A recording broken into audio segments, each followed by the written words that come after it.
Namaste and in Lak'ech, and welcome to this episode of One World in a New World. I'm your host, Zen Benefiel, and I'm going to go back to those two keyword phrases for today. Namaste comes from the Sanskrit, ancient language. Spoken, it's called Brahmi. It means the divine in me recognizes the divine in you. In Lak'ech comes from across the world, the Mayan culture, and it simply means I am another you. Now, if you just pause and reflect on those two key phrases and approach life from there, imagine the difference it would make.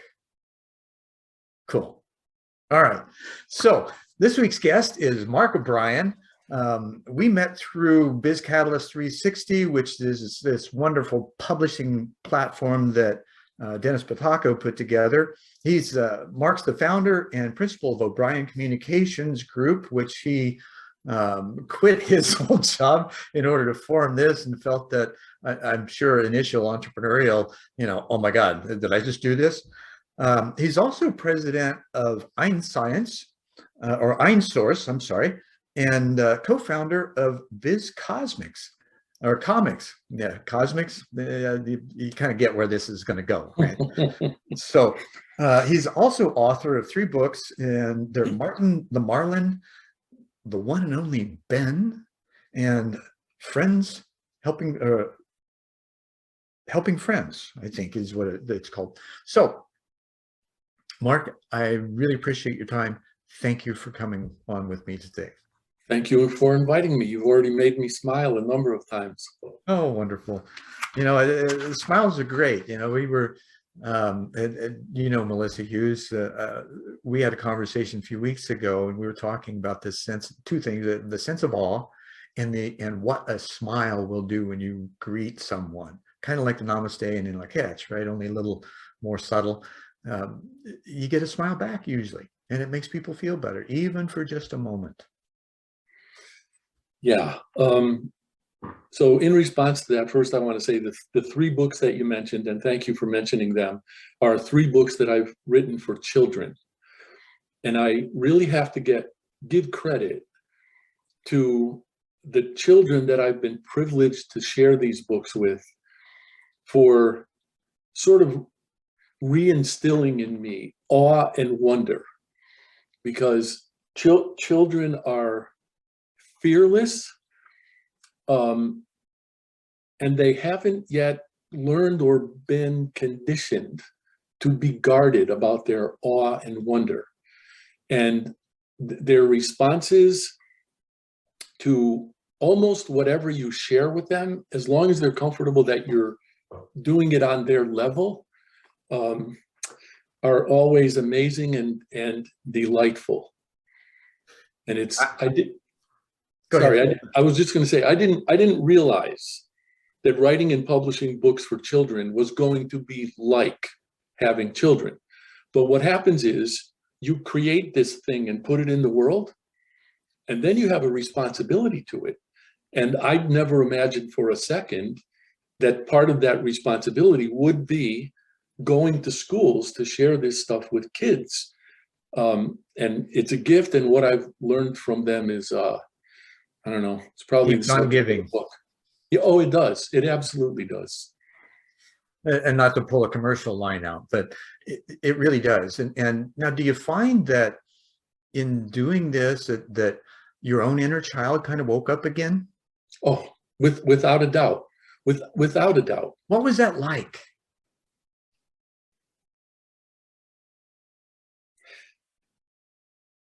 It was a combination of 2 things, actually. First, it felt like a light going on, almost as if I had just been allowed or invited to go home again. And I realized, wow, I can do that. And then the second thing was that it caused me to wonder about how or why I had ever forsaken that in the first place. And just before we started to record, you used the phrase, and I'm sorry, I don't remember what it was, but it had to do with that sense of somehow knowing, Inner regardless, knowing. inner knowing. Thank you. You're welcome. I mean, I've been aware of this my whole life, that I had never completely abandoned that inner knowing, but I don't know that I ever thought I could fully exercise it again. And being in groups of children, sometimes 300 and 400 at a time, it gave that back to me. Oh, I can imagine that. I taught high school for almost a decade, and the feeling of being engaged and getting the students engaged, and mine, I think, were probably a little different level. I was high school, and you generally deal with the younger crowd. Yep. Still, there's that, and even in high school, they haven't completely lost that sense of awe, wonder, and curiosity, although many of them have by that time, and that's unfortunate. Do we surrender that, or do we have it taken from us? I think both. I mean, because we do have that agency, right? That we were talking about earlier, that you've got a choice, and you can acquiesce, you can, go with the flow in that direction where you give that agency up to others, and you learn about what they think life should be for you and how you should be, think, act, and behave. And then there's that, oh, I'm so lonely because I'm so different than others. And when I talk about my own sensitivity and my curiosity and things like that, I get shut down. Right. And for instance, when I was a kid and I learned that I was adopted, when my sister was brought home shortly thereafter, I had these questions: who my biological parents, who my real parents, do I have a father and mother in heaven? Can I talk to them? And within a few months after that, I was in front of a window one night, and in that curious place, and this big booming male voice simply says, "Hey, you." And it was so loud and so reverberating. I spun around and I asked my mother, sitting at the bottom of the stairs watching TV, and it wasn't the TV. I asked her if she could hear it, and she said, "No." What voice? And Oh, small kid's voice trying to go deep, saying, that voice that said, "Hey, you." And she goes, "Nope, didn't hear it. Must have been a peeping Tom." Totally disavowed what I had just experienced from her perspective. Now, I was, I guess, astute enough at that time that I knew that was my direct experience, and nobody was going to take that away from me. And so over my lifetime, that voice developed, and I've been able to have conversations. Now, do I share that with people? Heck no, right? I'm weird enough already. And yet it's there. Now, in response to your, do we give it up? Yeah, we do. We make that choice. And it's not a reflection on whether we're strong enough to resist it or not. It's just something that seems to happen. And I think that as we get older, we recognize at some point when we go through that awakening, and I had a psychiatrist tell me one time that most people don't go through that, a spiritual awakening, until their mid-40s, if they ever do. And I wondered what that was. And it was like, well, empty nesters, right? That kind of fits the scenario. Kids leave, now what? yeah. So they have a chance to look back in and say, okay, now where am I at? Who am I? What am I to do now? And some ask, right? Not everybody does. They're still kind of left in that quandary, and they just don't spend much time with it. Others dig back in and they do inner child work. They get all the stuff out of the way, and they return to at least that similar places when they were young, maybe not with the total naivety and innocence and curiosity that we have as children, but some of it returns. And is that kind of what you noticed as you began to explore this again? I think so. One of the elements of my inner knowing was that I was a writer. I just knew that. Mhm. From as young as I can recall. But I don't think I felt, I think I want to say free enough Mhm. to just write. Um, and I wasn't sure that I would ever write to my satisfaction. Typical perfectionist Well, yeah, there is artist. that. Right. Absolutely. But I do think the kids gave me back to that. Gave that back to me. I do want to share my one "Hey you" moment, which actually was nothing at all like yours. When I was 16, I was working in McDonald's, and it was a really busy night, and a lot of people were in and out. Well, I apparently gave a customer the wrong stuff. So I'm standing there behind the counter, this skinny 16-year-old kid, boom, and the door comes blasting open, and this guy goes, "Hey, yo." Oh Mine, my. mine was a Yeah, that little, was mine was a little less spiritual than you, but I also want to share this with you because you shared with me a little bit about your dad before we started to record. I've going back 20 years or so, I suffered from depression, and was successfully treated, et cetera, et cetera. But one of the things that I always believed was that I couldn't imagine my life without my father in it. And I firmly believed that when he was gone, I was going to crash. I didn't know how long the crash would last, but I was sure. Mhm. So this was in 2014. I had spent most of a Saturday with him, and we were helping someone clean out a shop.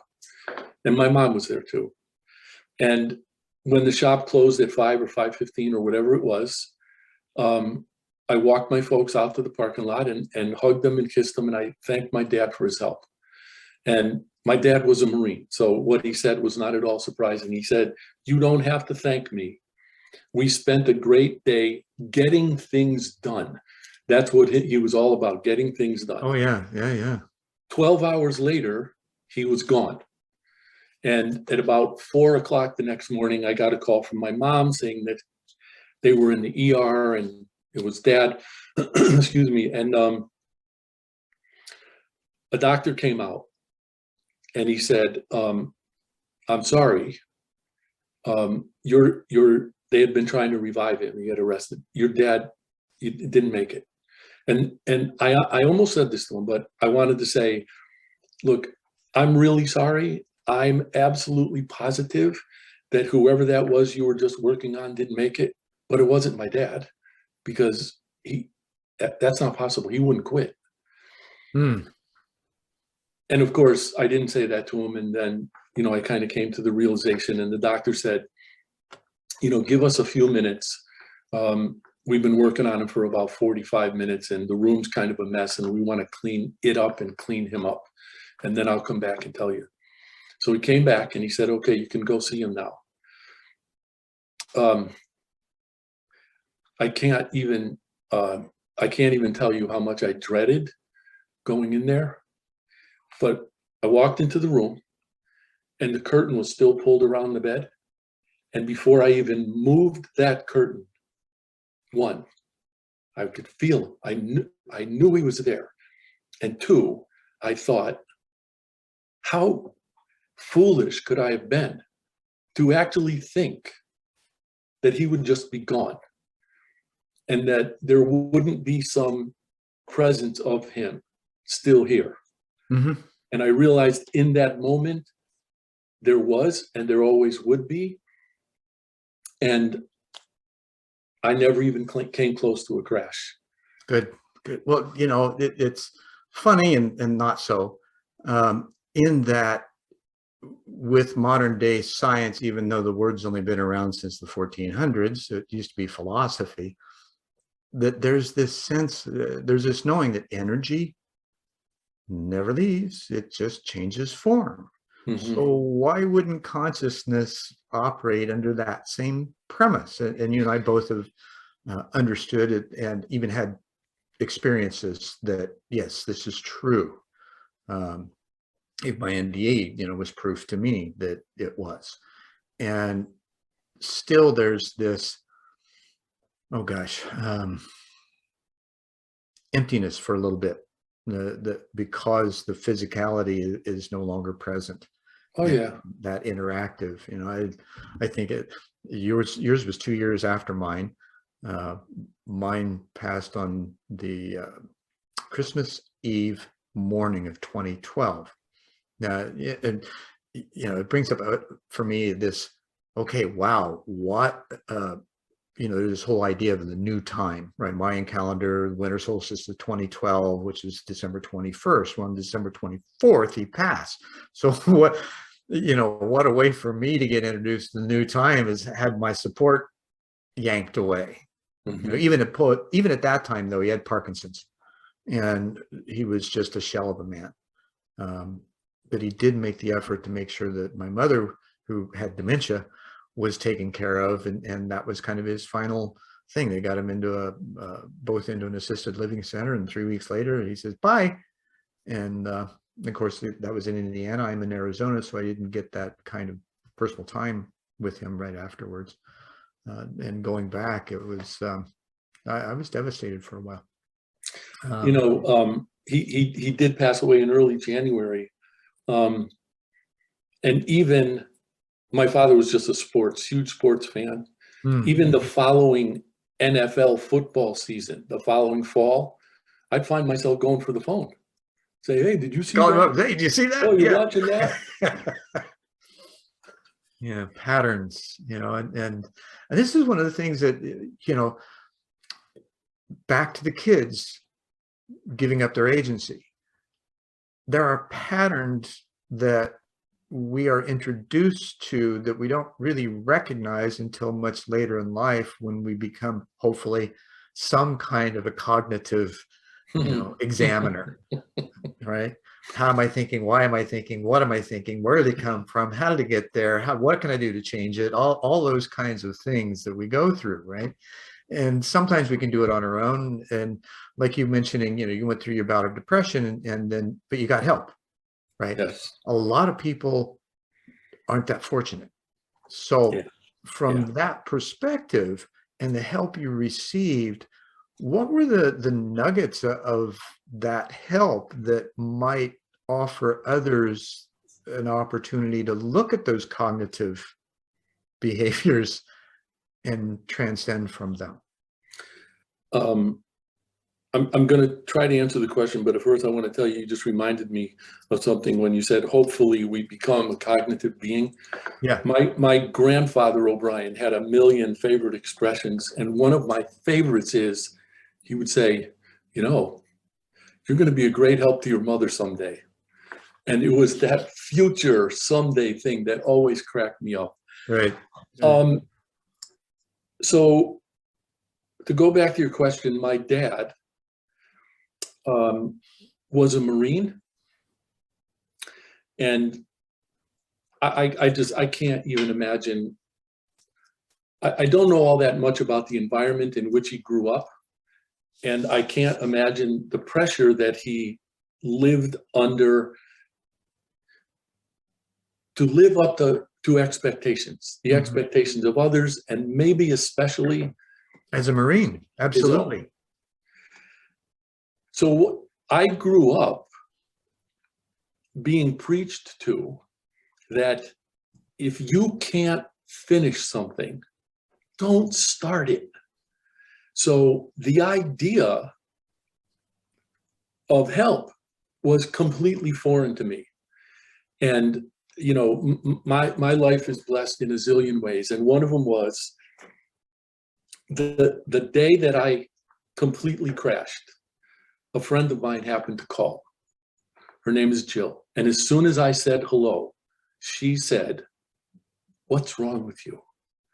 And I said, "Honest to God, Jill, I don't have any idea what's going on. I don't know what's wrong with me. I don't know what to do." And she said to me, "I want you to promise me that you won't do anything or go anywhere until I call you back." And I said, "Okay, I'll do that." And she called a psychiatrist and she made an appointment for me with that psychiatrist. And I was in such a state that I actually had to be driven to that appointment. So, you know, the evaluation appointment took about an hour. And she said, you constitute about as clear a case of biological depression as I've ever seen. I want to prescribe an antidepressant for you. And I said, no. She just kind of looked at me and she said, okay. And I left. And I called her the next day. And I said, I really don't know what you want to do. I really don't know how it will change me. That's what I was most afraid of. But whatever it is that you're going to recommend can't possibly be worse than what I'm contending with now. So I was driven back there the very next day. And I walked in and she said, you feel like you're giving up on a fight, don't you? And I said, yeah, because if you're my father's kid, you don't give up on anything. Mm-hmm. And she said, do you understand that I'm a doctor? And I said, yes, I do. And she said, if you came to me with any other condition and I told you it was treatable, would you refuse the treatment? And I said, no, I wouldn't. So I consented then. That was my first experience between her and my friend Jill, that there might actually be help. And then, of course, it became a process of recognizing the fact that I could and accepting the fact that I should ask for help when I needed it. And then it was like the world opened. Right. And Now, let me ask you this, having seen a psychiatrist myself and had being prescribed stuff, and, you know, as a teenager, today, I probably wouldn't go with the prescription route. How were you comfortable with the pharmacology? Yes. Okay. And I was comfortable with the pharmacology because she explained it to me. She gave me all of the literature that I asked for. And I guess I'm still not sure that she should have said this to me, but she told me that she had suffered from depression herself. And she did tell me that there was a range of medications. She told me what each one was for and particular attributes of it. And my depression was accompanied by or characterized by what I would just call this stark, unrelenting terror, to the point that I was terrified to get out of bed. I was terrified to step outside the door. Literally, if I was mowing my lawn, I was just looking around. I didn't know what the hell I expected, but something was coming down. Obviously, nothing was coming down, but I believed it was. And you were in that place that something had triggered you to go into that ultimately self-deprecating place, and everything else just kind of folded in around you, almost like an implosion, right? Now, just as the implosion happens, you know, cause and effect, equal and opposite, right? And this goes back to that energy thing. So once you imploded and you were able to kind of figure out that there was a way out of that and you were comfortable with it and it made sense ultimately. And, you know, these are things that I'm sure what you're describing is felt by thousands, if not millions of people on a daily basis. They just don't talk about it or know how or where to get help for it, let alone have a good friend, you know, that cared enough to make an appointment for them. And of course, there's also an economic concern. Not everybody has health insurance. And so there's this, you know, what am I going to do? so once that took place, though, and you began to um, shovel off the dirt that, from the hole you dug for yourself and got filled in, how was that experience, and what were the kinds of things that you noticed, maybe not immediately, but in reflecting on it, those benchmarks, the milestones that you hit in coming out of that, and what were they like? My doctor told me that, there was not going to be anything miraculous or immediate about it. But I was doing it to get myself back to what she described as a baseline, because, at the bottom of the thing, I couldn't even be reasoned with. I couldn't reason. Mm-hmm.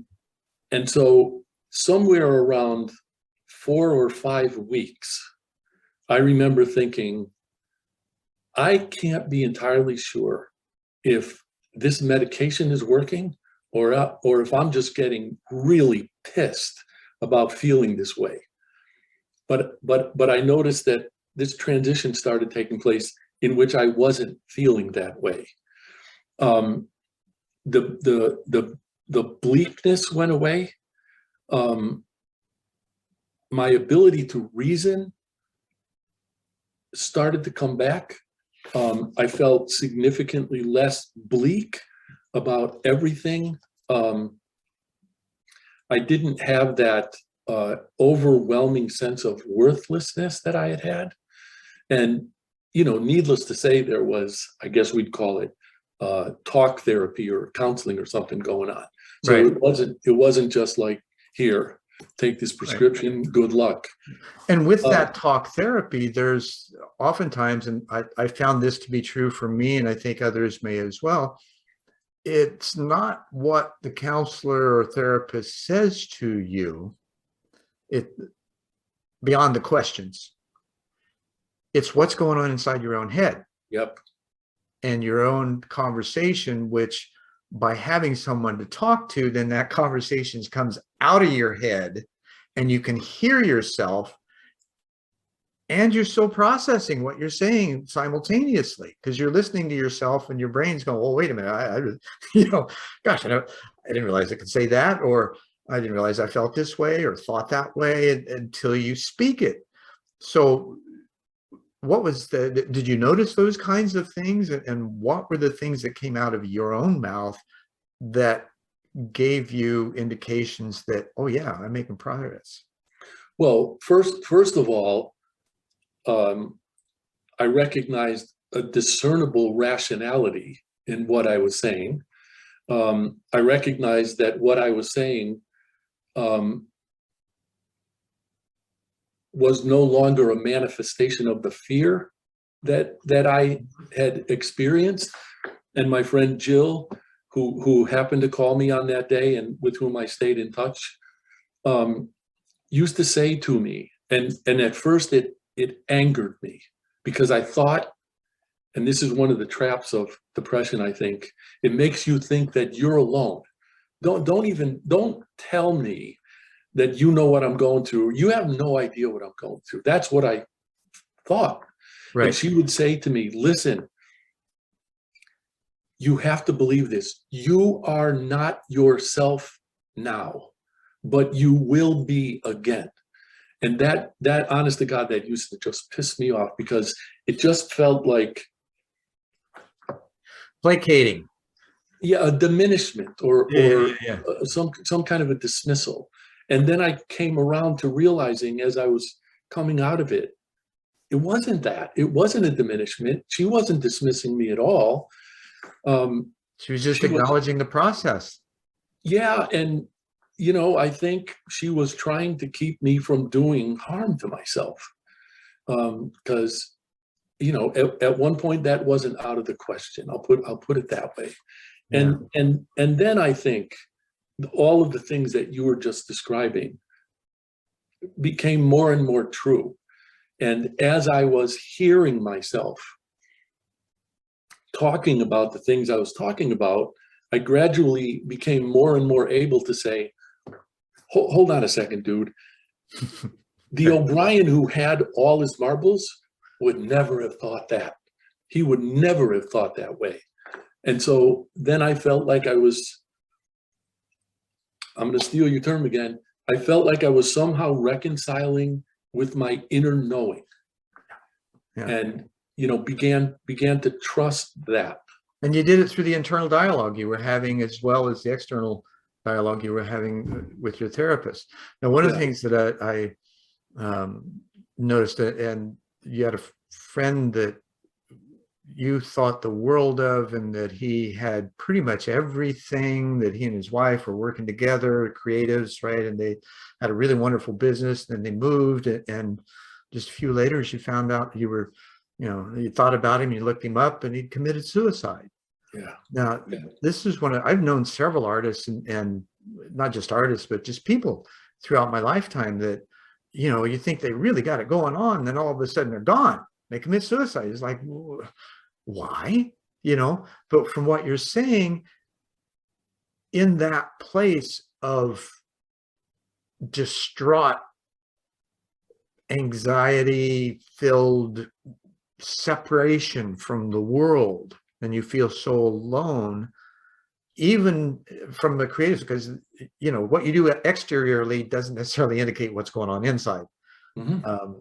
And there is at least some reference from people from elsewhere through another gentleman that I've gotten to know about. I never knew him in person, but he left some writings behind, that we live half inside and half outside.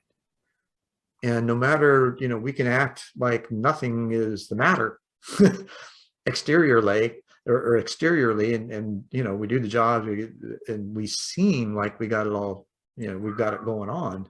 And then internally, we're so distraught and empty. And so the outer activity is almost a coping strategy. I worked, I was working at an ad agency at the time. And do you know who Roy Buchanan was, the guitarist Roy Buchanan? Yes. Okay. He did an album later in his career for Alligator Records called When a Guitar Sings the Blues. And he recorded, I think the instrumental is called Chicago Smokestack. And one of the session guys said to him after he finished ripping off this blistering solo, he said, "How can you do that? You seem so calm on the outside." And Roy said, "Yeah, but I'm burning up inside." And I remember being at work in this ad agency one day, and I felt like screaming. I felt like running. I just felt like everything was completely flying apart. And I was sitting in the office of the young woman who was our media director at the time. And she said to me, "You know what? One of the things that amazes me most about you is that you're always so calm. And your eyes are always so peaceful." I had no idea what to make of that. No idea. And I thought, you have had a spot within you that was still that present child that was there, even though, and I think this is due to the patterns that we build up and the way we think, and we build these, it's like a coat of armor that we build up over time. And I used to do this, it's kind of a stand-up routine. It was a live metaphor for transformation. I'd start off with a 3-piece suit, and I'd end up in these artsy-fartsy clothes. Right? And I'd use each piece of clothing as a metaphor for what we go through, getting coat of armor, divesting ourselves, untying the knot, getting the shirt off our backs, all that kind of stuff. And still, once that's done, and even recognizing, others still can see that being that you are in your eyes, even though your mental processes are withholding its activity because of your fear. Oh, absolutely right. Yeah, definitely. And it's funny how I would envision what you just said.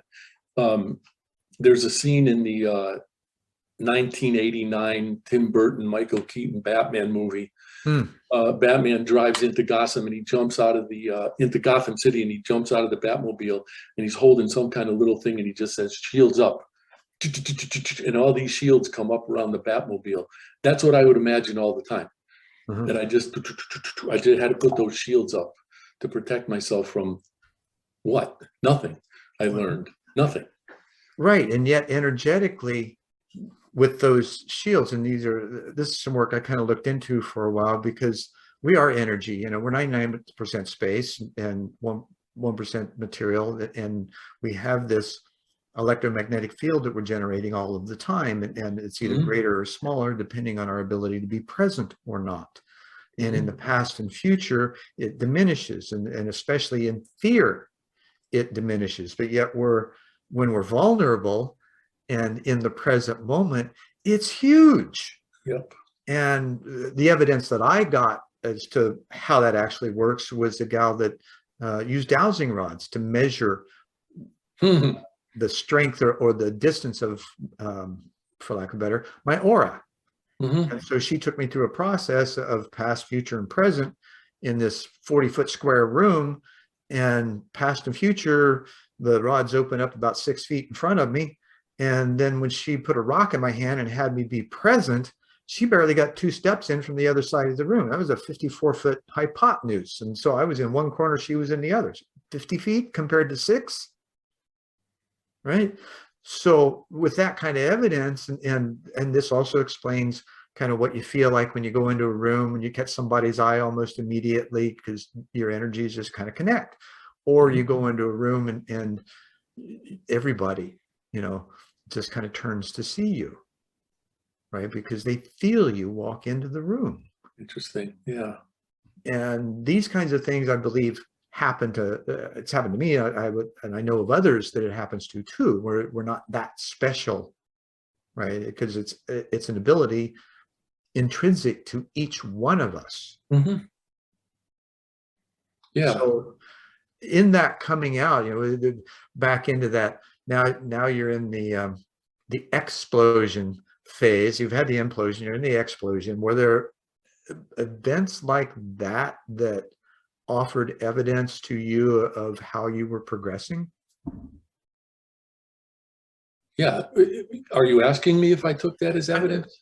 Well, no, I'm asking you if there were, and you may not have even thought about this, so this may be new questions that you hadn't thought about. I get that.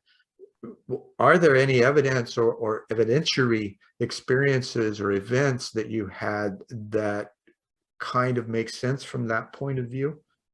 Yeah. I was working at that ad agency when I guess I'm going to say, reclaimed enough of my agency to know that I had to take a crack at literally making my own way in the world.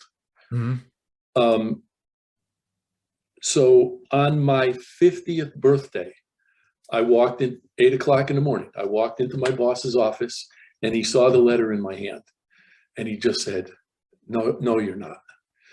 And I said, yeah, I am. And he closed the door and he kept me in there for 2.5 hours. He gave me every single thing he could think of. You're never going to make it. This is a young man's business. You'll never be able to retire. You don't know what you're doing, blah, blah, blah, blah, blah. And I just sat and listened to him, thanked him very much, and left. There's just no way in the world that I would have done that. There's no way in the world that I would have had the presence or the wherewithal or the agency to do that if I had not experienced depression. Yeah. Some might call that faith in yourself. When my son Quinn was in his teens, he, as his older brother had before him, was playing AAU basketball. And I took him and a buddy of his to a tournament in Albany, New York. We had to be up for Friday night and the tournament was over on Sunday afternoon. We're leaving town. I see a Starbucks. I'm not driving past the Starbucks without getting coffee. I walked in, And at first I said to the fellas, you know, I asked them what they wanted, and I said, I'll be right back. So I walk in, I go toward the counter. I'm about fourth or fifth in line. And there's a woman in front of me, and she's wearing a brown cardigan. And as she becomes aware of my presence, she starts turning this way. And as she's turning to her right to face me, I noticed that the left side of her cardigan sweater was depressed, and she was wearing a badge that said, breast cancer, say it, fight it, damn it. And I looked in her eyes and I said, why do I have the impression that you are so much more alive than I am? And she just lit up. And so in the time we had, she went through her diagnosis, the support of her family and her husband and her doctors, and how she got through all that. And she said, and look at what God gave me. And she had this beautiful head of thick, auburn colored, wavy hair. She said, before my cancer and my chemo, I had mousy brown hair that was just completely straight. So, and she told me that her name was Lisa May. So she got her coffee, and it turned out she was in town because she brought her son to the tournament. She took her coffee and left. I got my coffee and the drinks for the boys. I walked out the front door of the Starbucks, and I noticed to my right, there was a little embankment that kind of led up to another street, strip mall, and I saw Lisa getting into her car. So I put our drinks on the hood of the car, and I said, I'll be right back. And I ran up there. And I said to her, Lisa, you're either going to understand me completely or you're going to think I'm nuts, but it doesn't really matter. I said, have you ever had the feeling that something's supposed to happen? And she said, yes. And I said, I was supposed to meet you today. I don't know why. I don't even care why, but I know I was supposed to. And all she did was smile and say, that's faith. And I thought, somebody's trying to tell me something. Right. I mean, she could have sprouted wings and flown away, and I wouldn't have been at all surprised. There seems to be this integrated consciousness that prevails and permeates everything. Even on a quantum physics level now, they're showing how our thoughts and feelings affect our environment, and that, you know, even in Los Alamos back in the 40s, that they found out that experiments were altered simply by the scientists who were observing them. Oh, yeah. So these kinds of notions are around. There's this, and in talking about my NDE that I had in college, there's this sense that I got from that, not sense, it was an inner knowing that we are all cosmic consciousness condensed into form, beginning to understand what that's like. And part of how that shows up is that interconnectivity that provides us with serendipitous moments, synchronicities, people showing up in our lives that we just know that was destined to be there, like your experience, and all of these other kinds of things that that brings that sense of awe back into your experience. Yeah. And so when we live, at least in mine, maybe, and I query you, do you find that the more you engage that sense of awe, the more you discover? Yes, absolutely, without a doubt. And it's funny. In March, I decided I wanted to create a writing workshop, and it followed one of Dennis's Salon 360 sessions, and I just felt like people were struggling to know each other and to trust each other.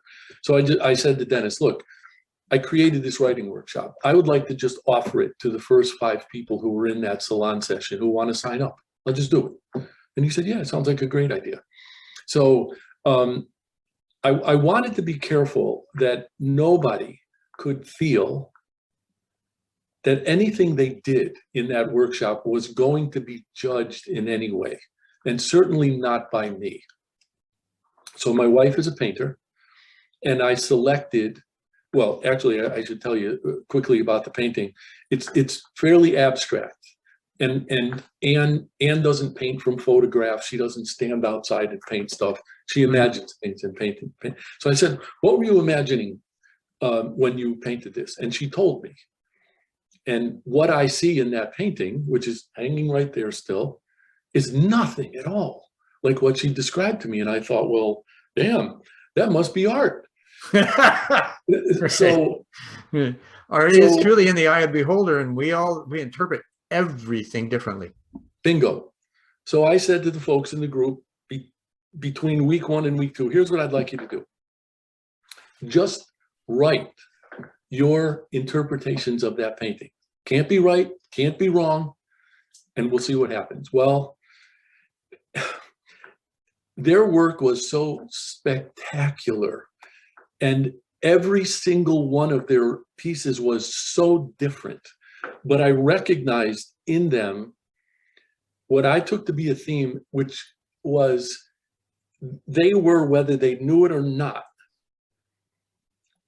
bringing, if not trying to impose some order on the chaos that they interpreted in that painting.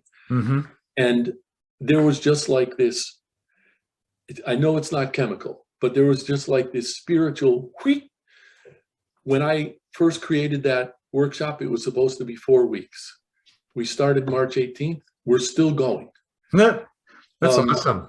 Yeah. And and I do believe it's biochemical as well as spiritual, because the chemistry in the brain, as Melissa revealed, changes dramatically when you're in those kind of processes and you're looking for and finding the order within the chaos. Now, chaos only seems like it's chaos to us because we cannot see the order in it. Yeah. And so, as you begin to recognize, oh, these are just, patterns I don't recognize yet. And it seems like chaos because it's the unknown. You get hit with this, and yeah, I learned it kind of by experience with doing large events and organizing people, places, and things to do stuff, and all kinds of stuff come up through those processes. It's a wonderful process when you begin, or it's a wonderful acknowledgement to that infinite intelligence when you begin to recognize the patterns in the chaos that actually reveal the order, and you can step into that and move through it. I told you about that writing workshop in response to what you said about discovery. We're still going because every single week is it's all brand new. Yeah, it's just unbelievable. Yeah, it is, and the feeling of that. What just came to mind for me, I taught, as you know, I taught high school years ago, and 2 years of that I taught special ed, exceptional students, and my AP, our assistant principal, thought I'd be great at it, so he asked me to get an emergency cert. I had an MBA at the time, that was it, a teaching cert. Well, I approached the department head and said, hey, we had a brand new computer center, and I said, hey, I want these kids to do a research paper. They were freshmen, right? And he said, not going to happen. I said, I don't care of the detail and how good they are. I just wanted them to have the satisfaction of producing a product. Mm-hmm. And so I introduced it to the kids, and some of them were, one cried because he thought that he would not be able to do it. He felt that diminished. And a lot of these kids were a lot smarter than people allowed them to think they were. And so we go through the process. Everybody has something at the end of it, some better than others. I had students work with each other, ones that were more computer literate, helping those that weren't. And by the end, this same kid that cried because he didn't think he could do it, cried because he had a finished product in his hand. Now, I believe that we don't give to that degree. I didn't know they couldn't. I love that. And that's the way I approach life. I don't know I can't. So why not try? Yeah. Right? Who cares if you finish? You may not be able to, but at least you made the step forward and made the attempt. Well, that's energizing that inner child to come forth and play in some way. And we're all just adult kids. right? Some of Yeah. us with better behaviors than others, but Well, it's yeah. still And, just kids playing like you and I, we're still musicians after all these years. We love to play. um, I don't know how this could ever be prevented. But, there's some point at which every child gets introduced to the notion of failure, and it's presented as negative. Mm-hmm. That's criminal. Because I know this is a cliche. You can't learn if you don't fail. I Right. mean, what are you going to learn from? There was at the end of the program that I did at Trinity College, and bearing in mind I was 28 when I started, the program was created for people like me who were older and had lives. Mm-hmm. It was called Individualized Degree Program. Well, Yeah, they call it adult learning now, I think. oh yeah, probably right. Yeah. But at the end of this program, every student who was in the project or the program had to create what they called a special project. So I asked, and you can imagine the committees that it had to go through. I asked if I could create a literature course. So I finally got permission, and I had to create a syllabus. And I don't want to go into too much detail about this, but I called it, grandly enough, the idea of the grotesque in modern American fiction. And I just had this notion that, starting with Sherwood Anderson's Winesburg, Ohio, and there's a story in there called Paper Pills, in which the protagonist's mental illness was suggested by the fact that he kept these little paper pills in his pocket, and took it up through, I think the last thing we read was Richard Yates's Revolutionary Road, in which psychology and our awareness of our own consciousness had come far enough that we actually realized there was some psychological stuff going on that could be recognized and talked about it. Mm-hmm. But there was this one kid in the class, I'll never forget his name, Henry Gordonier. And I said to him, listen, there aren't going to be any exams in this course. What you're going to do is I'm going to divide the class in half, and every other week you're going to write me a 2-page paper, 2 to 3 pages. And at the end of the semester, you're going to submit a 15-page final paper. Every one of this kid, Henry's 2 to 3 page papers were like trying to read a fireworks display.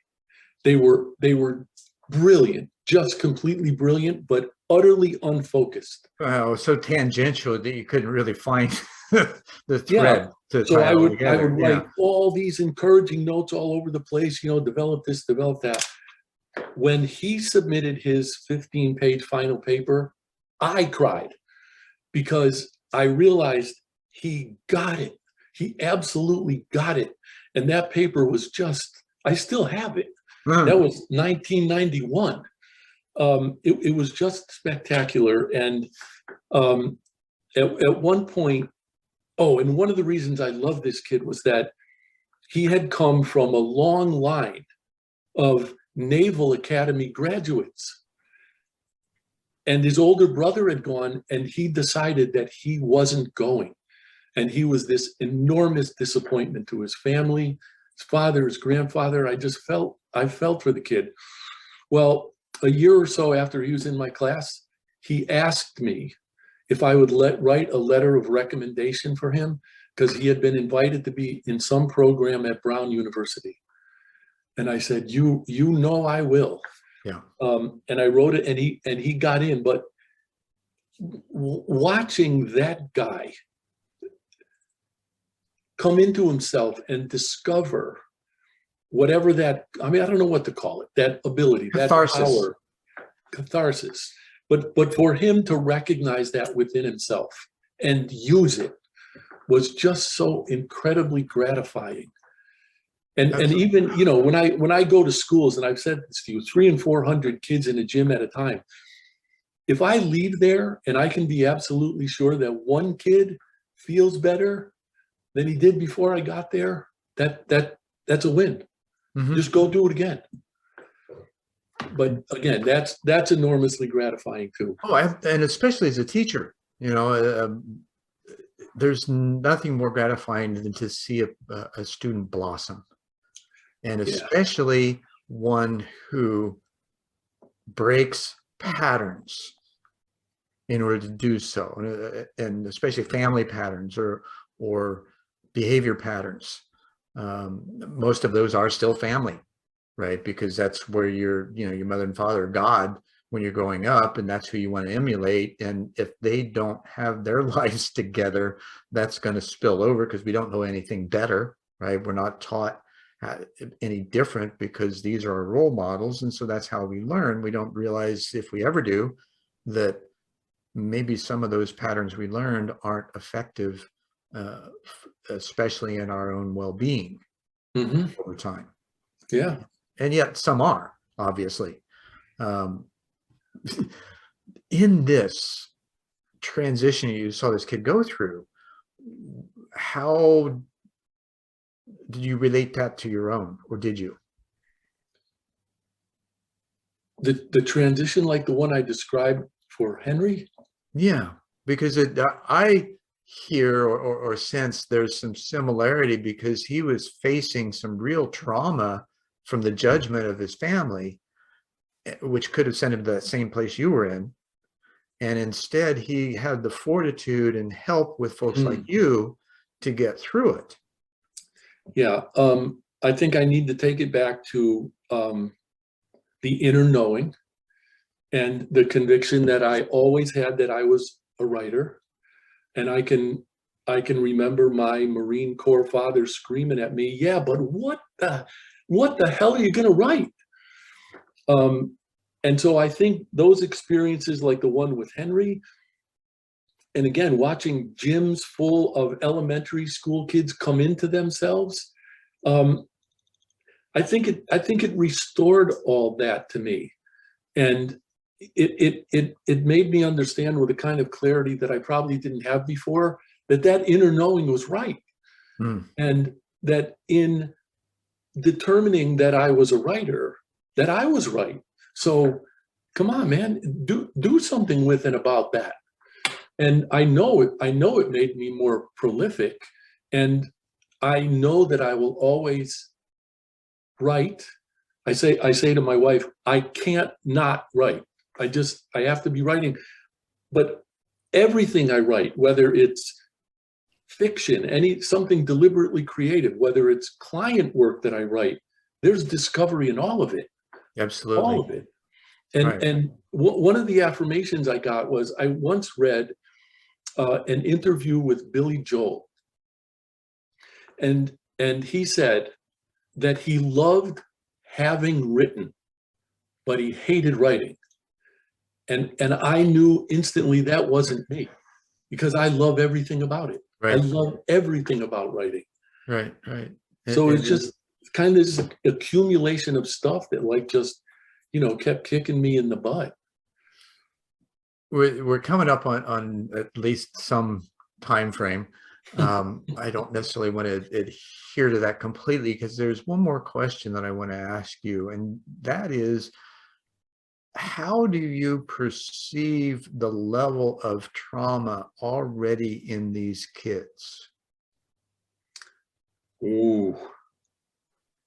Well, first of all, the first indication I always get is from their eyes. And they're either not at ease, or they're hesitant to trust. And one of the most evident things is lack of sleep. And you can tell if their eyes are darkened from lack of sleep. Sure.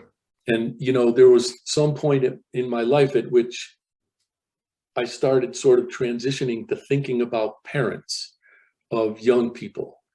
And if I see a young child, no matter how young, looking rested and content, my first thought is, those folks are doing a really good job of parenting. Right.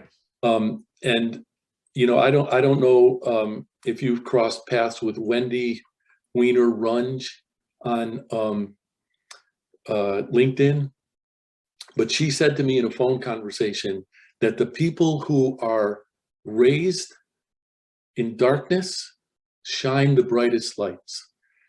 So I usually try to make a special point of reaching those kids that seem to have some darkness about them, because from my young life, I remember every single interaction with every single adult who seemed to believe in me for reasons that I couldn't even understand then, but I'll never forget them.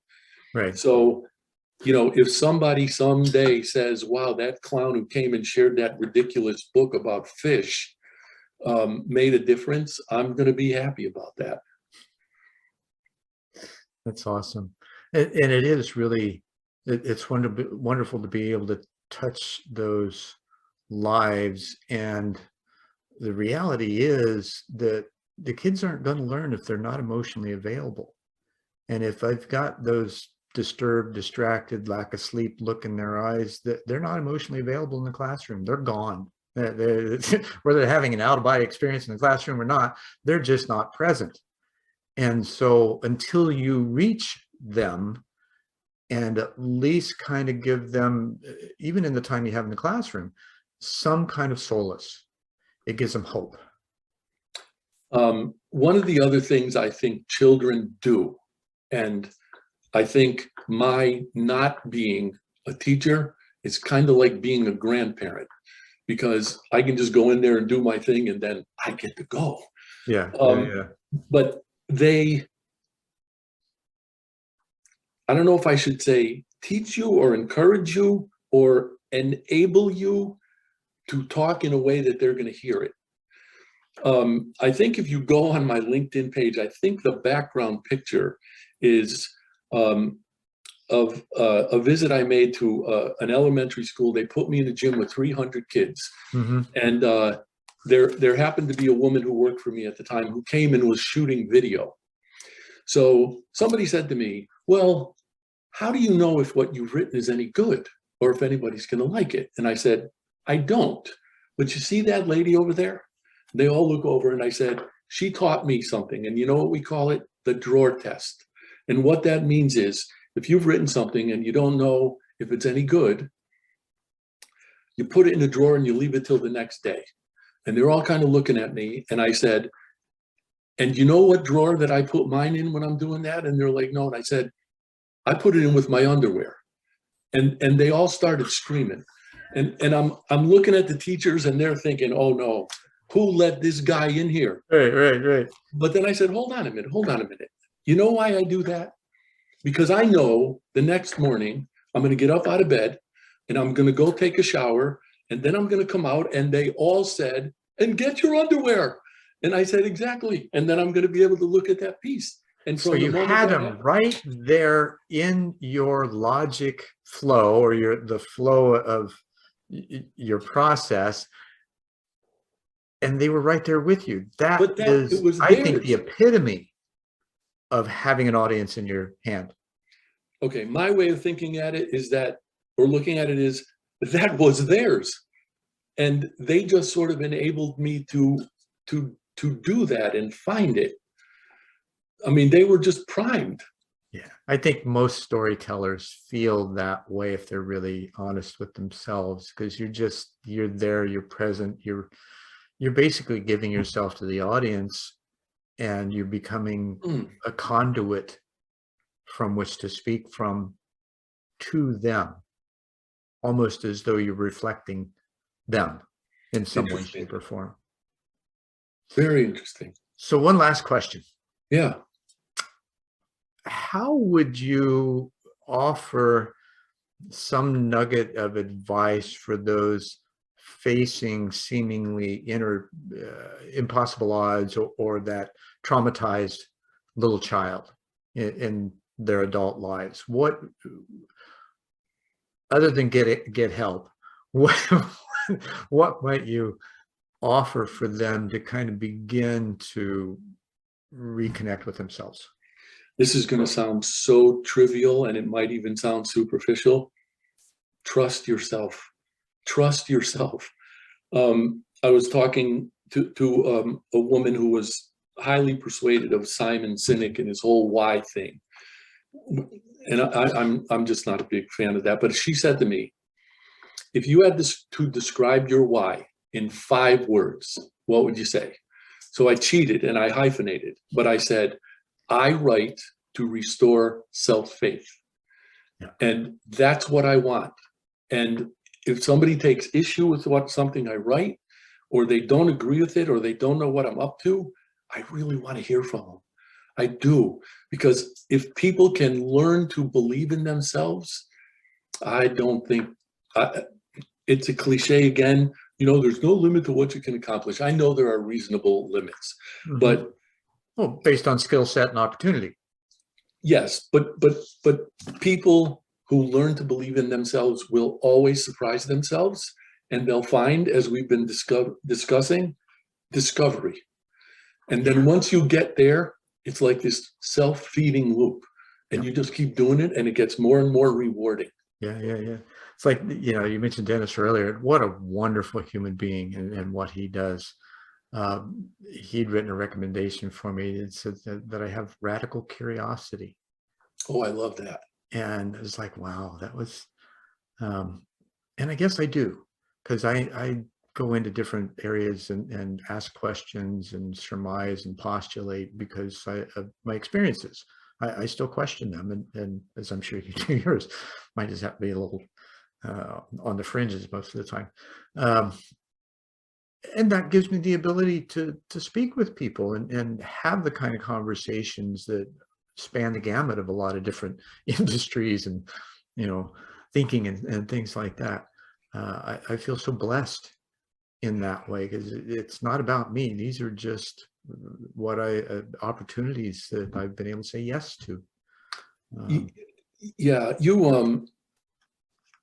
you said something earlier before we started to record about, you would talk openly with anyone, and you said, I don't have anything to hide. And another thing that depression had taught me is that there are no boogeymen. And so the very first thing that taught me was there's nothing to hide from. And once you realize that you don't have to hide from anything, then you don't have to hide anything. And I don't know if that makes any sense, but It makes perfect sense. Very clear understanding of that. And I've come to view my experience with depression as a gift. It's just, I don't know, Can't have triumph without tragedy. Yeah, and another thing on a very practical level is, and yin and yang is probably the most obvious thing, but that darkness cannot be followed by anything but light. It can't be. And all you have to do is hang in there and learn to cope in the darkness, and the lights are coming on. They do.